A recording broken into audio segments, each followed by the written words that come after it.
som. Amém? Todos acharam? Carta de Tiago, capítulo de número 5, a partir do verso 12. Acima de tudo, porém, meus irmãos, não jureis nem pelo céu e nem pela terra, nem por qualquer outro voto. Antes seja o vosso sim, sim, e o vosso não, não, para não cairdes em juízo. Está alguém entre vós sofrendo? Faça a oração. Está alguém alegre? Cante louvores. Está alguém entre vós doente? Chame os presbíteros da igreja, e estes façam oração sobre ele, ungindo-o com óleo, em nome do Senhor. E a oração da fé salvará o enfermo, e o Senhor o levantará. E se houver cometido pecados, ser-lhe-ão perdoados. Confessai, pois, os vossos pecados uns aos outros, e orai uns pelos outros, para serdes curados. Muito pode, por sua eficácia, a súplica de um justo. Elias era um homem semelhante a nós, sujeito aos mesmos sentimentos, e orou com instância para que não chovesse sobre a terra. E por 3 anos e 6 meses não choveu. E orou de novo, e o céu deu chuva, e a terra fez germinar seus frutos. Meus irmãos, se algum entre vós se desviar da verdade, e alguém o converter, sabei que aquele que converte o pecador do seu caminho errado, salvará da morte a alma dele, e cobrirá uma multidão de pecados. Amém? Podem sentar em nome de Jesus.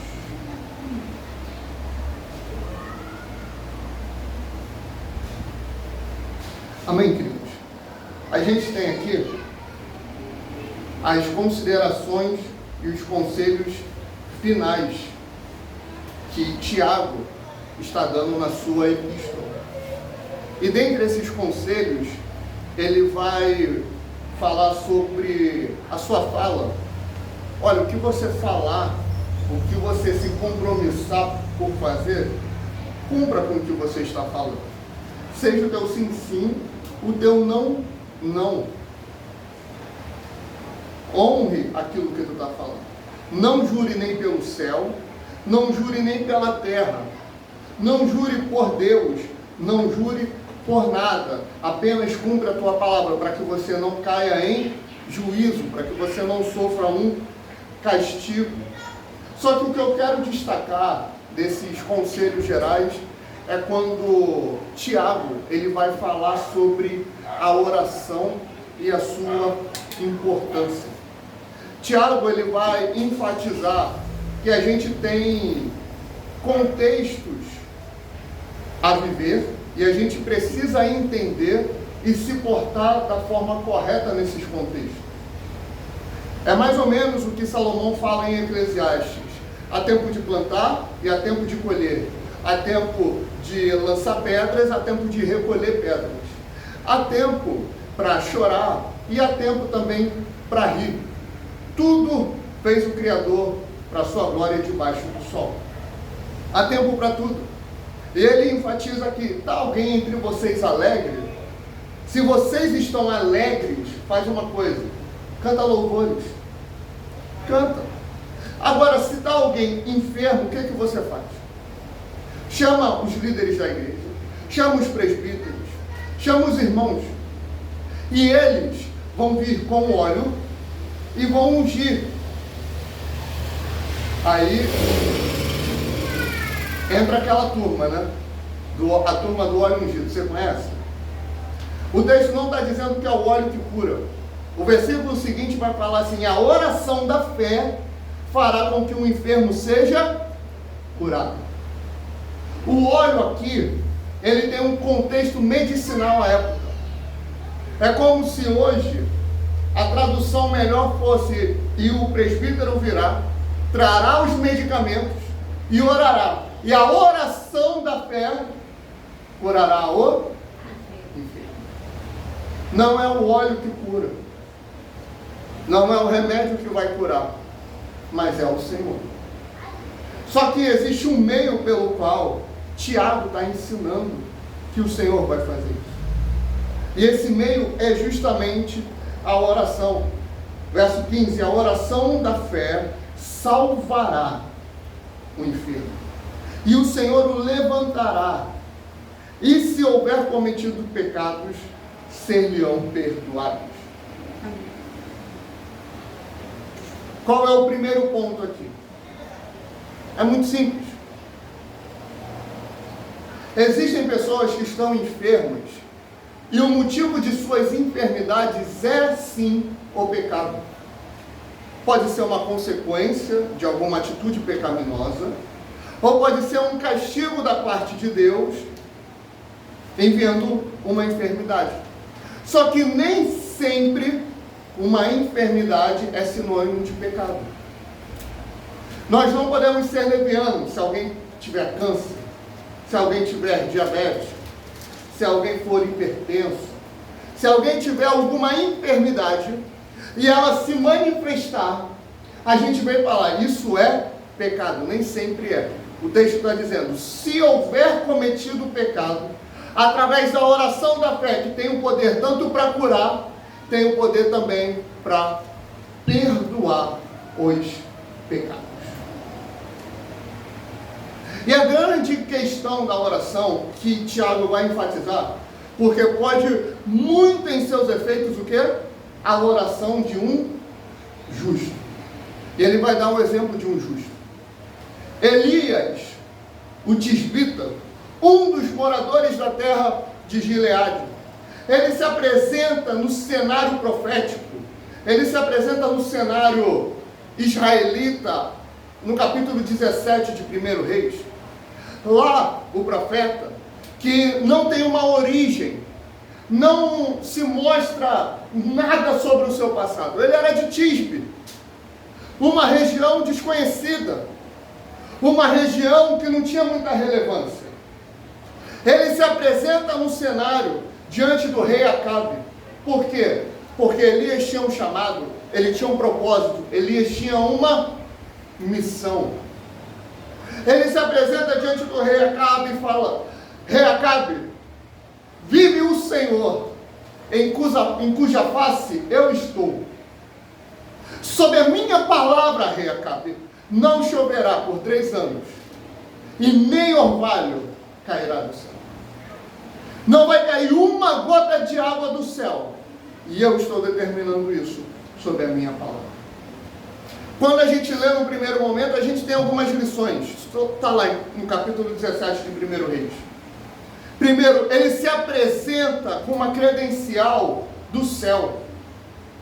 Ele se apresenta como aquele que recebeu uma autoridade não de homens, mas de Deus.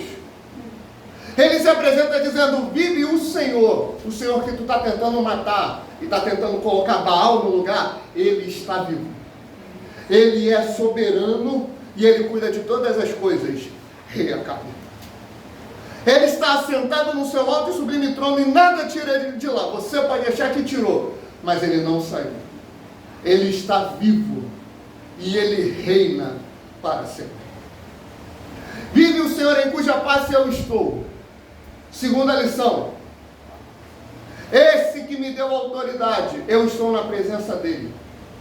Eu estou tete a tete com ele. Eu tenho intimidade com ele. Eu conheço o caminho do quarto, Acabe. Eu conheço o caminho da oração, o caminho que tu negligenciou e se dobrou a Baal, e se dobrou a Astarote, e entregou o teu reino a Jezabel. Seu maldito, eu estou diante da face de Deus. Eu contemplo a Deus, disse Elias. Ele tinha autoridade. Não adianta nada, irmãos, você olhar e falar, olha, tem que ter Elias solto pelas ruas, né? Olha, tem que ter Elias, está faltando Elias, está faltando gente que pregue, está faltando gente corajosa, não. Sabe o que está faltando de característica de Elias? Viver na presença de Deus. Ter uma vida de oração. ter uma vida de devoção, ter uma vida de dedicação. Mas Vitor, Elias, logo depois ele vira e fala assim: vive o Senhor em cuja face eu estou, sobre a minha palavra não choverá e nem orvalho cairá do céu. Elias falou isso, não falou? Sobre a minha palavra. Mas quando ele está lá no Monte Carmelo, e a gente vai voltar na questão do Monte Carmelo, quando ele vai orar a Deus e fala: Senhor, eu fiz conforme a tua palavra, portanto responde-nos para que saibam que só o Senhor é Deus sobre Israel. Elias, ele foi diante de Acabe, ele disse que sob a palavra dele não choveria, porque Deus mandou Elias fazer aquilo, porque Deus direcionou Elias aquilo. Nenhum homem tem autoridade nessa terra, nessa vida, para chegar e falar: olha só, natureza, sob a minha palavra você não vai mais produzir água. Sol, olha só, você não vai mais nascer, fica bem aí. Lua, olha só, você vai ficar quieta aí. Ou terra, para de mexer. Nenhum ser humano, por mais íntimo de Deus que ele possa ser, tem autoridade para fazer isso. Elias, ele recebeu uma palavra. Por que ele recebeu uma palavra? Porque ele estava debaixo de oração. Elias orava. Elias tinha aliança com Deus. Elias, ele era daqueles como John Wesley. Elias era daqueles como Martinho Lutero. Elias era daqueles homens que não podiam ver o sol nascer antes de falar com Deus. Elias era daqueles que olhava para a oração e entendia que deveria priorizá-la. Entendia que ela era uma disciplina que devia fazer parte do seu currículo diário. É o quarto. É lá que Deus vai tratar contigo. É no quarto, é lá que Ele vai falar contigo. É na intimidade do teu quarto que Ele vai te dar direção. É na intimidade do teu quarto que Ele vai acalmar o teu coração. É na intimidade do teu quarto que Ele vai te dar um entendimento das Escrituras. É na intimidade do teu quarto que o Espírito Santo vai baixar sobre a tua vida e vai te encher. É na intimidade do quarto, que foi com Elias. Vive o Senhor em cuja face eu estou. Elias, ele chega, ele dá a profecia e vai embora. Por quê? Simples. Porque profeta não se justifica. Profeta chega, dá a sua palavra e vai embora. Não porque eu vim aqui e achei isso. Não, porque agora eu estou preocupado com a minha reputação. O que eu já vi, irmãos, de gente falando: eu fui chamado por profeta, eu tenho uma palavra da parte de Deus. Chega, dá a palavra, no dia seguinte: olha, estão falando mal de mim, estão acabando com a minha reputação. Profeta não tem reputação. Profeta não se preocupa com o que vão falar dele, desde que vive o Senhor em cuja face eu estou.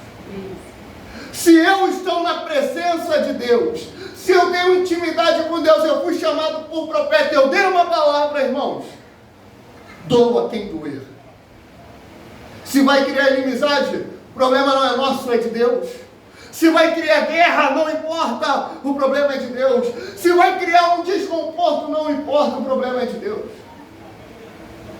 A palavra é uma só, a palavra é taxativa. Jesus Cristo é o único Senhor. Jesus Cristo vai voltar. Ele vai estabelecer o seu reino. E aqueles que aceitarem a marca da besta, esses serão lançados no lago de fogo e enxofre, que é a segunda morte. A palavra de Deus é essa. Ah não, veja bem, porque Deus é amor, porque Ele trata todos, entende todos. Sim, Ele entende que todos pecaram e estão destituídos da glória dEle. Por isso Ele enviou o Filho dEle, por isso Ele enviou o Filho de Deus, o Filho do homem, a imagem de Davi, o descendente de Davi, para me salvar, para te salvar. Não se rendeu a Ele lago de fogo e enxofre. Um profeta da parte de Deus que não anuncia a volta de Jesus, que não anuncia a ira de Deus, que não anuncia a calamidade que está por vir, não é profeta de Deus. Ah, mas é um profeta do caos. Ninguém quer um profeta do caos. Não importa, irmãos. Não importa. Os judeus no Novo Testamento, nos Evangelhos, eles veneravam os profetas do passado.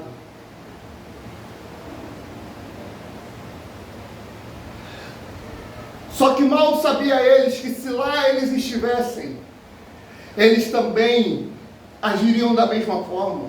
Tanto que Jesus vira para eles e fala assim: Jerusalém, Jerusalém, tu que matas os profetas, quantas vezes quis eu ajuntar o meu povo, como a galinha junta os seus pintinhos, mas tu não quiseste, tu não o deixaste. Quantas vezes eu quis fazer, mas tu não ouviste os profetas.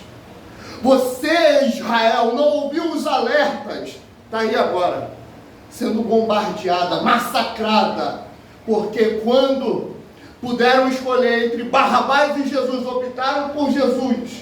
Pilatos falou: eu não tenho nada a ver com isso, vocês escolheram. Eles disseram uma palavra: que caia sobre nós e nossos filhos o sangue desse homem inocente. Hoje carregam a maldição de terem colocado Jesus na cruz. Bem,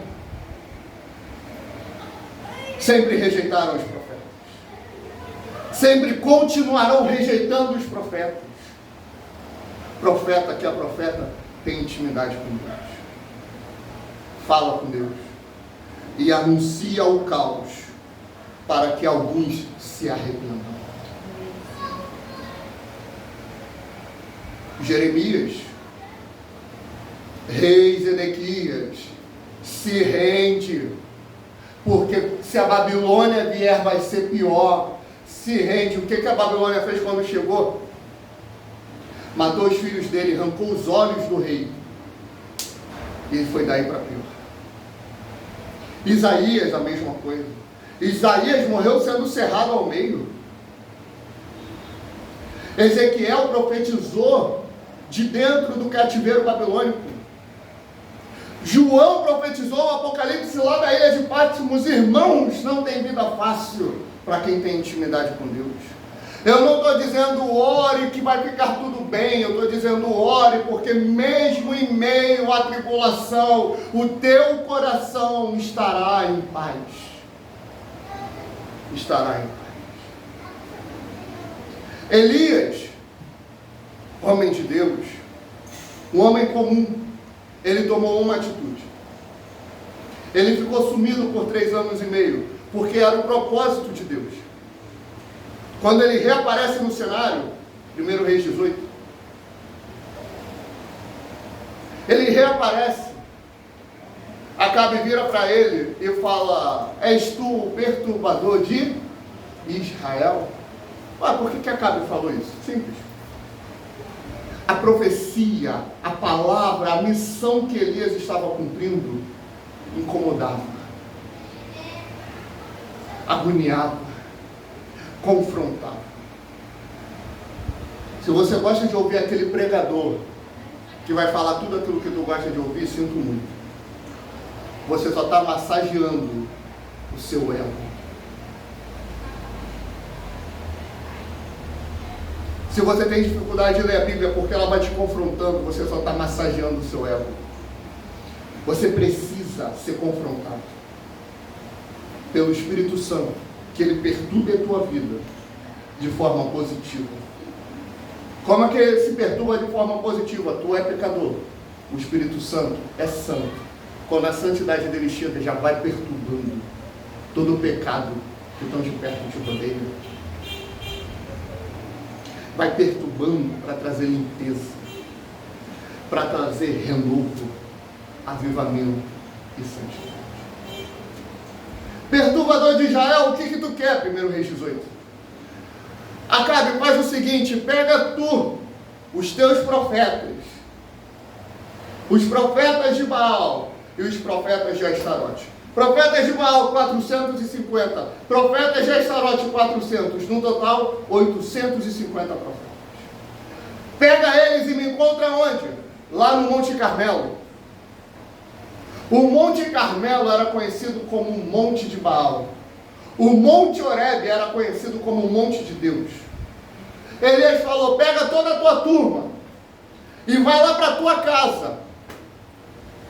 Sabe aquela coisa do futebol? Jogar em casa, você ter uma vantagem, torcida própria. É mais ou menos isso. Pega toda a tua turma, vai lá para a tua casa, vai para o teu território, vai para onde você fala que é a casa do teu Deus, que eu vou lá. E a gente vai clamar por um sinal. Tu vai clamar aos teus demônios, aos teus deuses. E eu vou clamar ao meu Deus, o único. E aquele que responder por fogo, esse é que é Deus. Baal e as entidades da época, cada uma tinha algumas, né? Uma certa especialidade. Ou manobrava melhor algum elemento da natureza. Qual era o elemento de Baal? Fogo.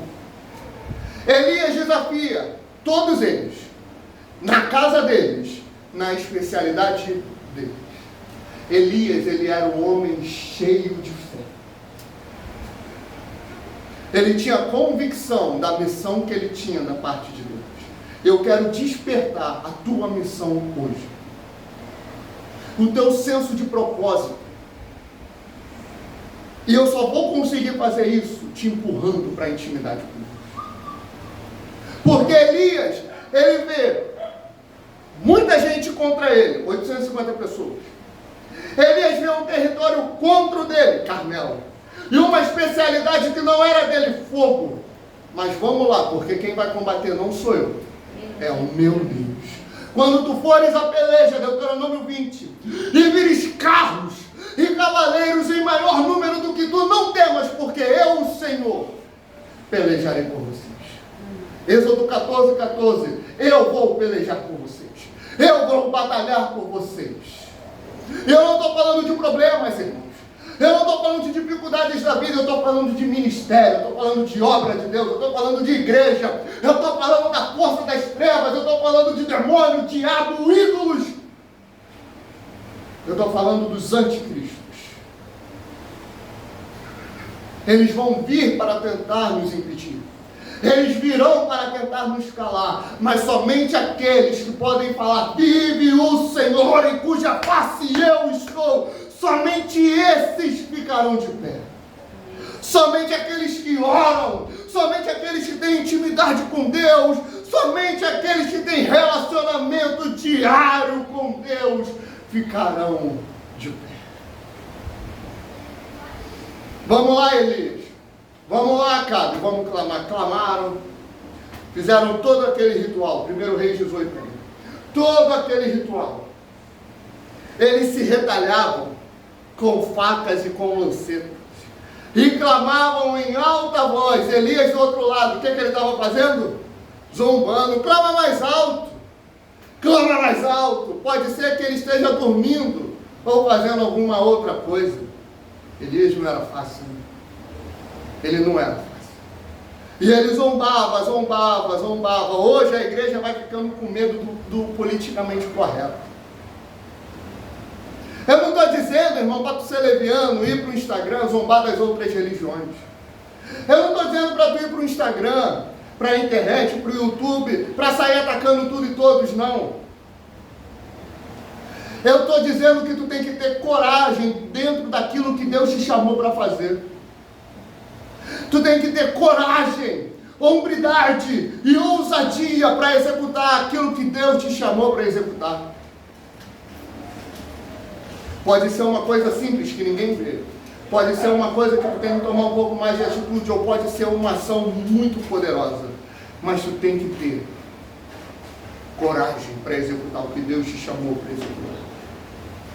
Pois bem, Elias, homem de Deus, fala, olha, acabou com essa palhaçada aí. Vamos lá. Junta aqui 12 trevas, ó. Junta aqui 12 pedras. O que isso representa? A unidade da igreja.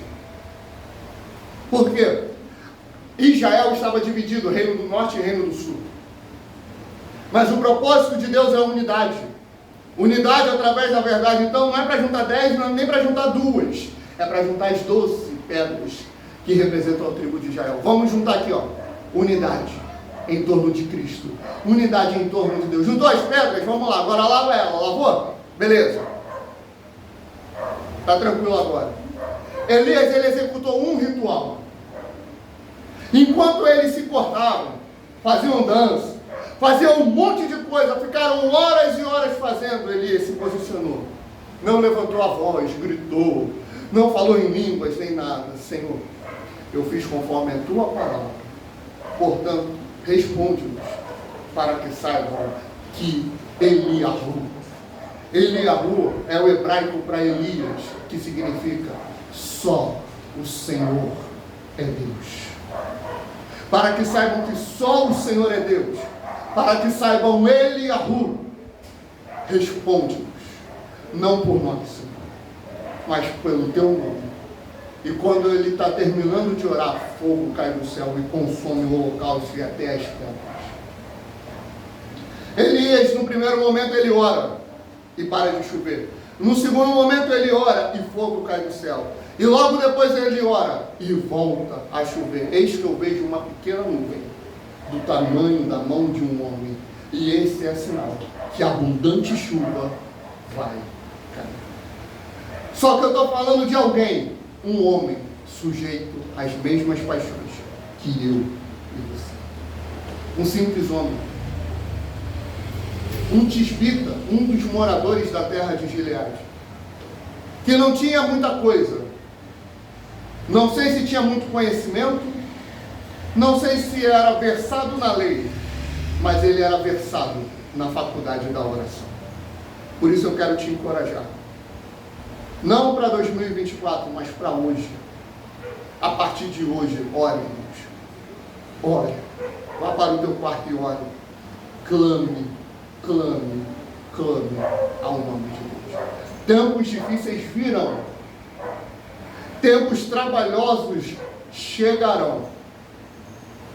Só será possível suportar para aqueles que vivem diante da face do Senhor. Amém, irmãos? Amém? Vamos ficar de pé e vamos louvar para encerrarmos.